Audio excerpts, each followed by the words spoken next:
வணக்கம்.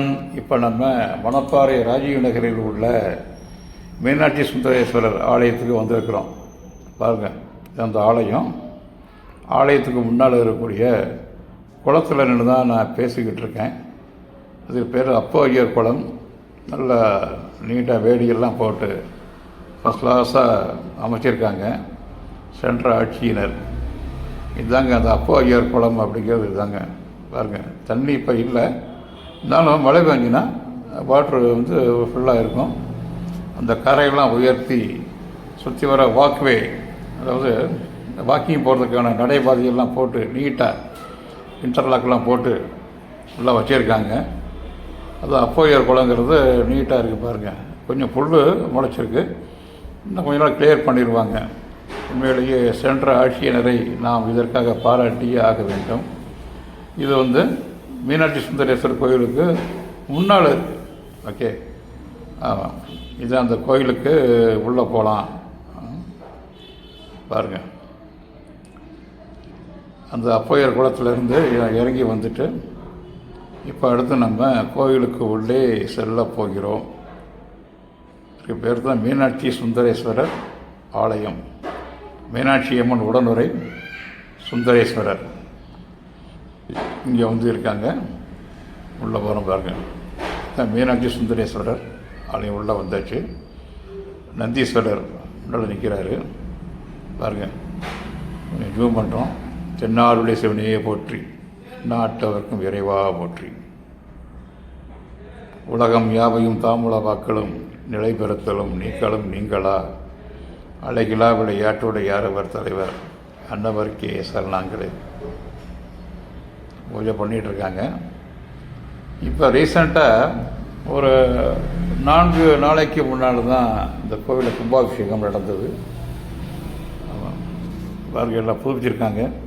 இந்த கோபுரங்கள்லாம் புதுப்பிச்சு வர்ணம் பூசி, அங்கே இருக்கிற சிலைகளுக்கெல்லாம் வர்ணம் பூசியிருக்காங்க. புதுப்பிச்சு புதுமையாக இருக்குது பாருங்கள் எந்த அளவுக்கு நீட்டாக இருக்குது. இந்த மணப்பாறை ராஜீவ் நகர் அப்படிங்கிறது ஒரு பகுதி. அந்த பகுதி மக்களுக்கு இந்த சிவன் கோவில் கொஞ்சம் பக்கத்தில் இருக்கும். மணப்பாறையில் 2 பிரபலமான சிவன் கோவில் இருக்குது. ஒன்று நாகநாதர் கோவில், இன்னொன்று ராஜீவ் நகரில் உள்ள மீனாட்சி, அதாவது மீனாட்சி அம்மன் உடனுரை சுந்தரேஸ்வரர் ஆலயம்.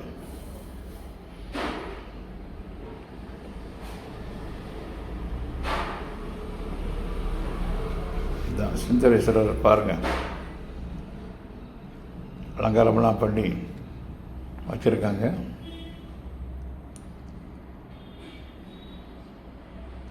ஓம் நமச்சிவாய, ஓம் நமச்சிவாய, ஓம் நமச்சிவாய.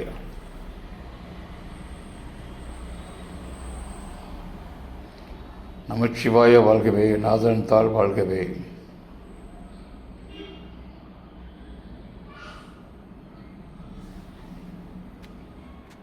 இது மீனாட்சி அம்மன், அருள்மிகு மீனாட்சி அம்மன் சன்னதி. மதுரை அரசாளும் மீனாட்சி, மாநகர் காஞ்சியிலே காமாட்சி, காசியிலே விசாலாட்சி என்று சொல்வார்கள். இங்கே மீனாட்சி அம்மன் இருக்கிறார். இது சந்திரன் சன்னதி. அதுக்கு அடுத்து உள்ளது சூரியன் சன்னதி. ஓகே, ராஜீவ் நகர் மக்களுக்கு ஈவினிங் ஆச்சுன்னா அப்படியே கோவிலுக்கு வர்றதுக்கு கோவில் அமைஞ்சிருக்கு. இந்த கோவில் கட்டினது ரீசெண்டாக தான், ஒரு 12 வருடங்களுக்கு முன்னாடி தான் கட்டினாங்க. அதுக்கப்புறம் இப்போ ஒரு 4 நாளைக்கு முன்னால் தான் கோவில் கும்பாபிஷேகம் நடந்தது.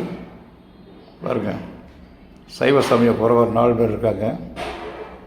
அப்பர், சுந்தரர், மாணிக்க வாசகர், திருஞான சம்பந்தர். இவங்கெல்லாம் சைவ சமய குறவர்கள் அப்படிம்பாங்க.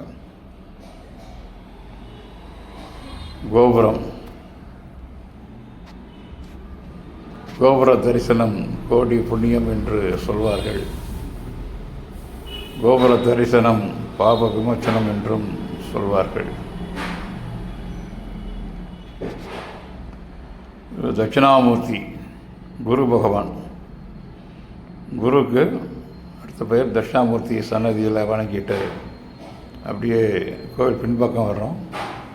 இந்த லிங்கோத்பவர் சன்னதியில் லிங்கோத்பவரையும் வணங்கி விட்டு அப்படியே வருகிறோம். பாருங்கள், அந்த கும்பாபிஷேகம் நடந்ததுனால அந்த பாத்திரம்லாம் அப்படி அப்படியே போட்டிருக்காங்க. இது துர்கை அம்மன் சன்னதி, சண்டிகேஸ்வரர்.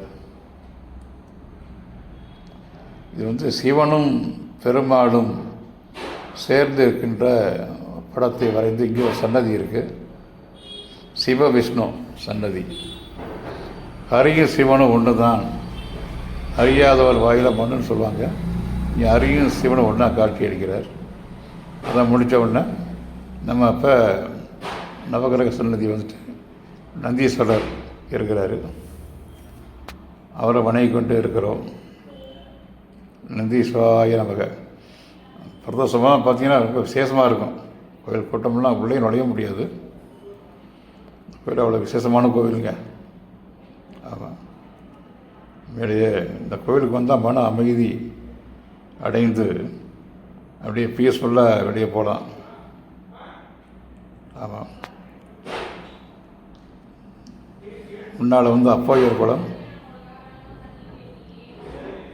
எங்களுக்கு இன்று நல்லதொரு தரிசனம் கிடைத்தது.